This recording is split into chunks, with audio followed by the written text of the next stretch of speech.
Here at the Township Auditorium on June 30th, a new Miss South Carolina will be crowned, and she'll be sent to Atlantic City where those new changes will be implemented. But that doesn't scare Alex.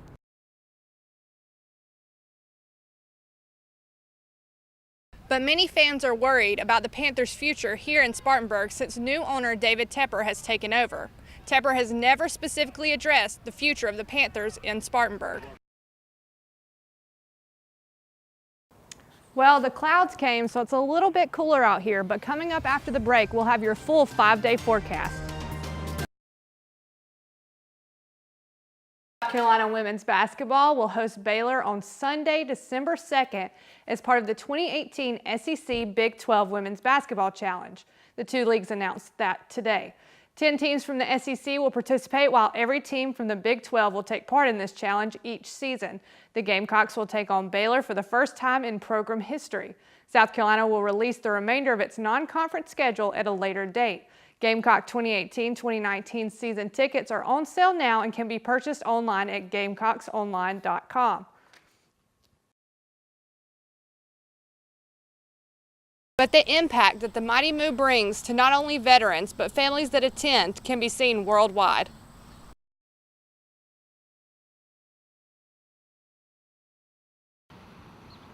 In a small, historic, upstate town that is only 2.3 square miles, Merle Galt gets ready for a festival that has been on her calendar for the past 41 years. My precious granddaughter come to pick me up, and guess where she's taking me? To the Mighty Moo. The Mighty Moo is a 4-day annual celebration held in Cowpens, South Carolina that honors crew members of the USS Cowpens CVL-25 and the CG-63. But many don't know the history behind the festival, history that Cowpens clings to and celebrates. During World War II, a Cowpens businessman wrote to President Franklin Roosevelt asking that an aircraft carrier be named after the town. In May of 1943, the USS Cowpens was commissioned. The Mighty Moo was the nickname given to the ship by its crew. Cowpens picked up on the nickname in 1977, turning the annual festival into the ship's namesake. That ship was in active service for 3 years during World War II. She was floating next to the Missouri when the Japanese signed the peace treaty, and her planes flew off of her deck and were the first to land in Japan after the end of the war. Jan Humphreys is the official point of contact between the community, the ship, and veterans. But that's not where the story ends. On March 9, 1991, the USS Cowpens CG-63 was commissioned in Charleston, South Carolina. Now with the two ships, the amount of people that kept coming each year grew. But we say, and very proudly say, that we're the only community in the United States that has this type of event. There are 8 of the crewmen off the CVL-25 World War II ship alive, but only 4 of those were able to attend the festival this year. There's only 4 of us from the CVL-25 here this year, and we'll be dropping off year by year. But the impact that the Mighty Moo brings to not only veterans, but families that attend can be seen worldwide. Mr. Joe Giannini was on the original ship in World War II and brought his family to the festival. One of his 8 kids, Mark, a recently retired New York City fireman, has been bringing his own family for 20 years. But coming once a year wasn't enough. They've built a house on a local lake here in Spartanburg County and moved down here last summer. And Jan hopes many more follow in their footsteps. We're waiting for you anytime you can make it. Hopefully the tradition will carry on with the CG-63 crewmen. I'm so proud to call Cowpens my hometown. For Carolina News, I'm Savanna James.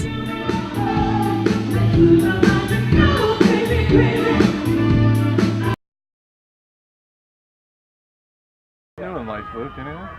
Got some cool air in Spartanburg today. That's pretty new, and we'll take that any day we can get it. The Carolina Panthers are in Spartanburg, South Carolina for their annual training camp. The Panthers just returned to Wofford College for their 24th camp with a new owner and just 1 more year in the contract between the team and the upstate college. And many players know that this is an opportunity to not only interact with fans, but inspire them as well. Practices like today, you know, having full pads and the hot sun, finding any and everything to make sure that you're holding yourself accountable and you're doing something that somebody can look at you and say, okay, he's doing it and I can do it too. Whether he's dancing on the field or completing a pass, Cam Newton knows that there are many fans watching his every move. Yeah, I like Cam Newton better, yeah. What do you like about Cam Newton? Quarterback. He got a strong arm and can throw a football. But many fans are worried about the Panthers' future here in Spartanburg since new owner David Tepper has taken over. Tepper has never specifically addressed the future of the Panthers in Spartanburg. But given Tepper's comments about the need for a new practice facility and accompanying mixed-use development, it's not a stretch to think that Tepper would hold training camp at Wofford's new complex. As the clock counts down on the Panthers' contract with Wofford, fans were heard chanting, maybe Tepper will give them exactly what they want. For Carolina News, I'm Savanna James.